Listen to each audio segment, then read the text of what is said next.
Attorney General is going after the companies that make store-brand herbal supplements. In tests of store-brand supplements commissioned by his office, the AG found out of hundreds of bottles tested, 4 out of 5 contained none of the herbs listed on the labels. Those supplements included ginseng, echinacea, St. John's wort, ginkgo biloba as well. New York ordered those brands off the shelves at Walmart, Walgreens, Target, and GNC stores in New York State.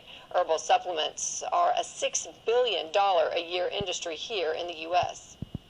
Dallas Cowboys Hall of Famer Troy Aikman and Logan Stout, CEO of IDLife, are here to talk about the supplement industry and how you can maybe navigate some of these products we've been talking about. Troy, you're also affiliated with IDLife, and I assume players use supplements now. I don't know if you did then, but I mean, did you or do you worry about what's actually in them? Should players be worried? Well, absolutely. I was not, as an athlete, that involved in supplements.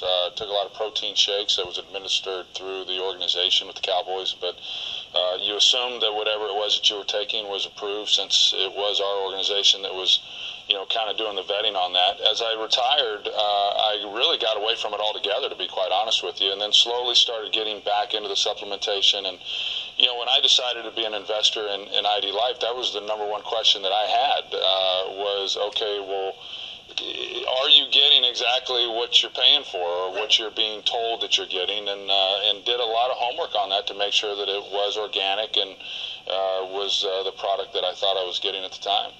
Logan, 4 out of 5, this Attorney General's study, 4 out of 5 supplements tested didn't have any of the product that the label said it was. St. John's wort, it had nothing in it of St. John's wort. How does that happen? How in the world does that happen? It's crazy, isn't it? I mean, when you think about it, people are paying money. The majority of the American population buys nutritional supplements.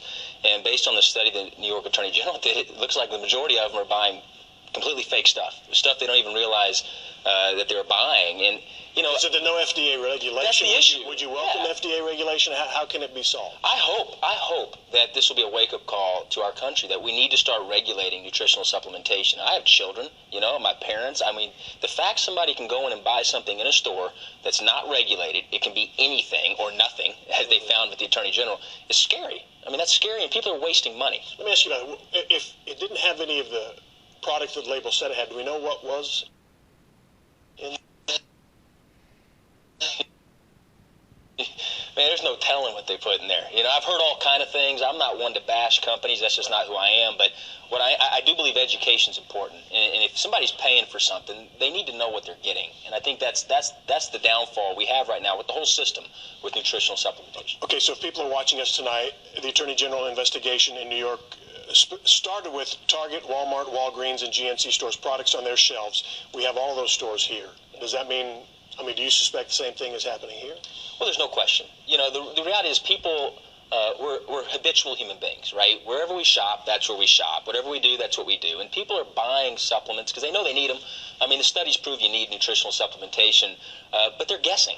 They're guessing. They have no clue what they really need or don't need. They're just guessing. They're going into one of these stores and they're just taking something off the shelf, going, okay, this helps with this, and they're taking it. They have no clue, but I guarantee you the problem's far greater than what we've even realized. I promise you it's far greater than what we've even realized, and I'm hoping that the regulators will start doing due diligence and start looking for certificates of analysis and C of A's and you name it, so that the American population is safe. Why not just, I know you're affiliated with IDLife and you'd probably say take that, but aside from that, why not just stop taking supplements and eat better and have a better diet? Well, and to be quite honest with you, Steve, that's what I try to do. In the last 4 to 5 years, I've tried to get as much nutritional value as to what I'm eating, so that's not necessary. But the reality of it is it's hard. It's very hard for those that have tried to do that to eat enough food and the right foods to get the proper nutrients without supplementation. Okay, so wrapping this up, would you use your spot to try to get the Attorney General of Texas to do this kind of thing, get the FDA involved? Where's your voice going to go? Well, I think ultimately it's the nutritional supplement companies that do have good ingredients, that are in their natural state and organic and not these synthetic fillers. We all have to come together, and we have to basically get it's fraud, get the fraud off the shelves, because people work hard for their money. And you only get one body. You don't want to be taking something where you're wasting money and taking something that's